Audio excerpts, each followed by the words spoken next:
I'm making this video to commend DJ Kulet for a decision and a brave intervention, hearing or knowing about the misconduct of ex-husband, and I really appreciate her for that. God has really helped her, because it only takes courage for a woman to be able to do what she has done, and I want to commend her. I also want to say that she's an hero of our time. It only takes a woman of integrity to be able to take such steps, even in this era where people see marriage as achievement. And she has raised humanity and the fear of God high above anything. Her action shows that she fears God more than she fears human. So I really want to commend her for that. And I got a lot of DM concerning her, and I've been seeing that story like 2 or 3 days ago, and I was asking that what actually happened. So I was watching a woman's video on YouTube, and the woman explained everything, and I was so glad to hear that. So I want to talk about a lot of mentally deranged people in our society, and many people are not normal, especially men. Ọ̀pọ̀lọpọ̀ àwọn ọkùnrin ni ò normal rárá, and we live in a society tó jẹ́ pé most of the time àwọn obìnrin là á mọ̀ ń fojú sí lára jù. A lot of people in our society gbàgbọ́ pé once téèyàn bá ti jókùnrin is automatically good. You see, that is the reason why tí àwọn narcissist ọkùnrin ṣe pọ̀ ju obìnrin lọ, and that is the reason why tí ọ̀pọ̀lọpọ̀ àwọn obìnrin fi ń kó sọ́wọ́ àwọn narcissist. Ṣé àwọn pé narcissist náà mental problem ni, but all the same àwọn perversions, àwọn mental sexual perversions tí mental problem lè jẹ́ kí àwọn ọkùnrin máa exhibit. We have talked about it 2 years ago, because I have to go and look for that my video. I think I did it 2022 la sọ̀rọ̀ nípa àwọn pedophile.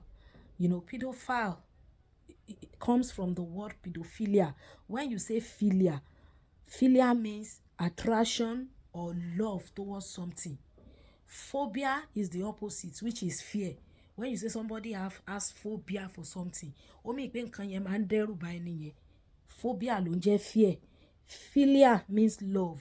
When you say hydrophilia, that is something that likes water, because the word hydro is formed from water. So anywhere you hear the word philia, it's talking about love or attraction of something. So when you say pedophilia, it means pé àwọn tí wọ́n máa ń ní urge towards àwọn ọmọdé, àwọn ọkùnrin tí wọ́n máa ń ní urge towards àwọn ọmọ kéékèèké, those are pedophile. Is a mental problem ni, tó jẹ́ pé ṣé ẹ mọ̀ nǹkan tí máa ń ṣẹlẹ̀ tí àṣírí kì í fi tètè tú ni pé àwọn narcissist, àwọn pedophiles yìí, àwọn náà máa ń wọṣọ bí èèyàn gidi.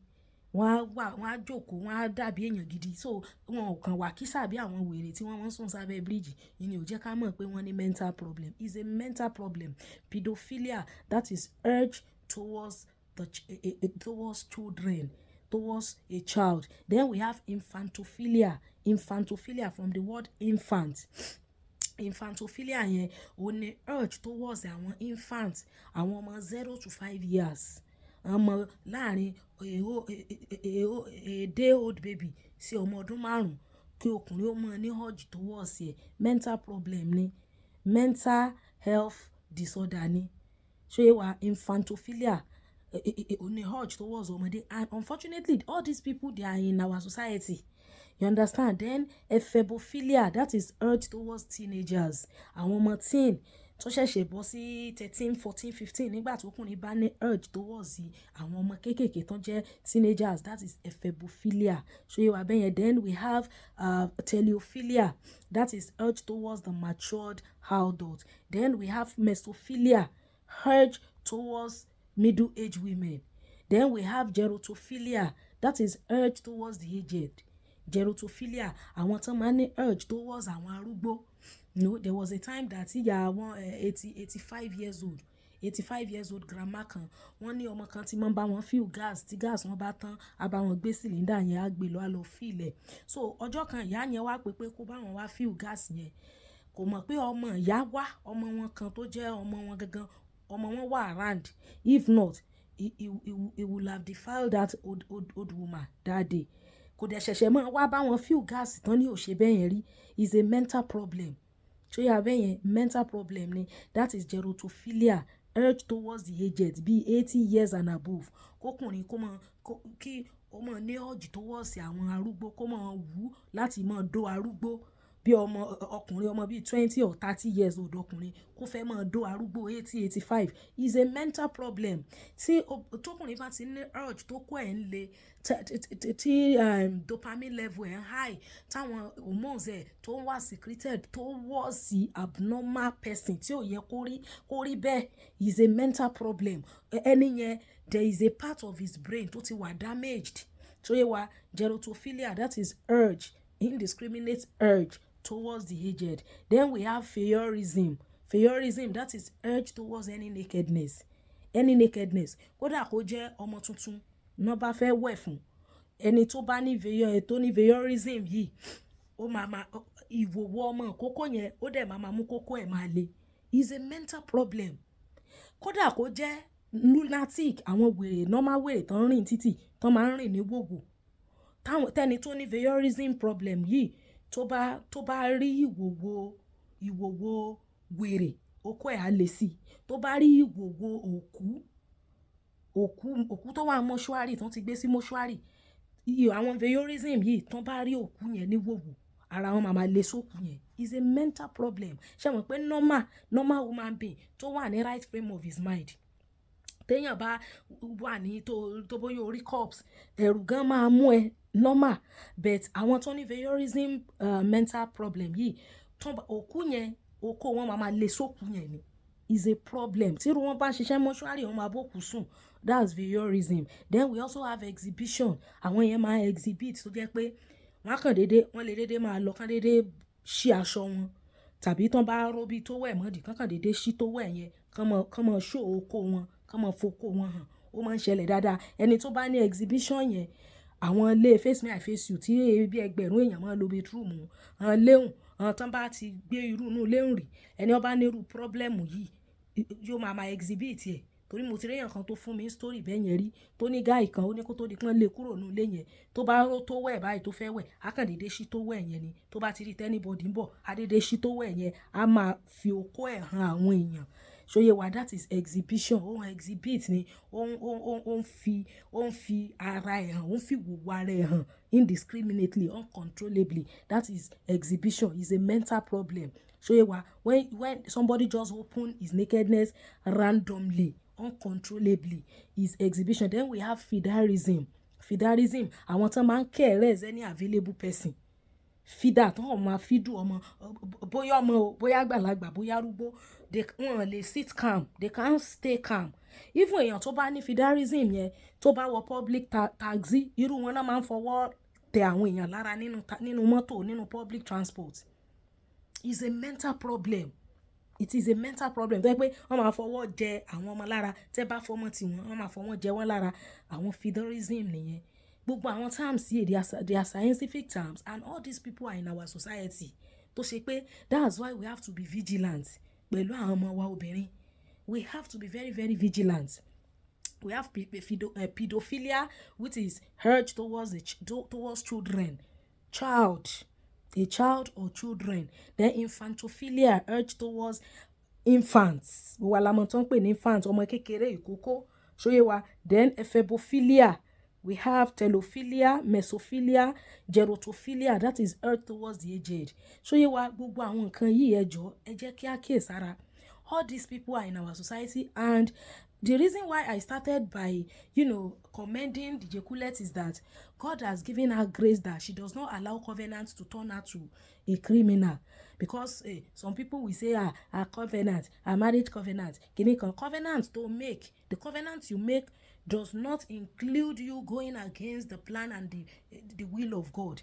So she has done well. I really commend her. So please, Ejo, narcissism, no, is also a mental problem. And all these people are in our society. That's why we have to be careful. I want time for more sure. Ẹni tá mọ̀ ní yá lọ dúró sọ́dọ̀ òǹkù lágbájá lọ dúró sọ́dọ̀ bọ̀dá lágbájá. Please, all these people are there. Even àwọn arúgbó wa, àwọn tá mọ̀ ní ó yá lọ bá grandma ṣiṣẹ́, lọ bá grandma ṣiṣẹ́. Ṣé wá bẹ́ẹ̀ àwọn gerontophilia wà tó ní àìsàn yẹn lára. Ṣé wá bẹ́ẹ̀ yẹn pedophilia náà wà. Bẹ́ẹ̀ yẹn ló common jù pé pedophile àwọn tó máa ń bá àwọn ọmọdé sùn. All these people exist in our society. You can read more about all these terms, and irú yẹn nísìn ẹ ti mọ̀ wípé ní pedophile ni. Then ó tún lè ní fidarism, ó lè ní 3 or 4 of this thing nínú ara rẹ̀. So it's an abnormality. The guy needs mental attention. He needs therapy. Show you what bẹ́ẹ̀ so ẹjọ́, let us take note of all those people. Let us read more about it, and let us be careful with our children, so that we will be able to raise a child tí ò ní fún wa ní problem. Imagine ọmọ tó ti wà molested láti kékeré. A lot of people tó ẹ find it difficult láti conceive. Àwọn míì wà tó ẹ pé àti kékeré náà ti wà molested. Show you what bẹ́ẹ̀ tó ẹ pé wọ́n ti lọ ṣe oríṣiríṣi àwọn nǹkan táwọn gan ò mọ̀. Ìgbà táwọn gan máa grow tán máa di adult, it's a problem. You see, there was somebody tó sọ pé òun ò mọkùnrin tó ń fi fẹ́ ọkọ òun. Ìgbà tó dẹ̀ fi ọkọ yẹn, the ọkọ said he does not see any sign to know that she pé kò tí mọkùnrin. And I said it is not only blood tó máa ń indicate pé obìnrin ò tí mọkùnrin. Ó ní kì í ṣe blood lòun ti ẹ̀ ń wá.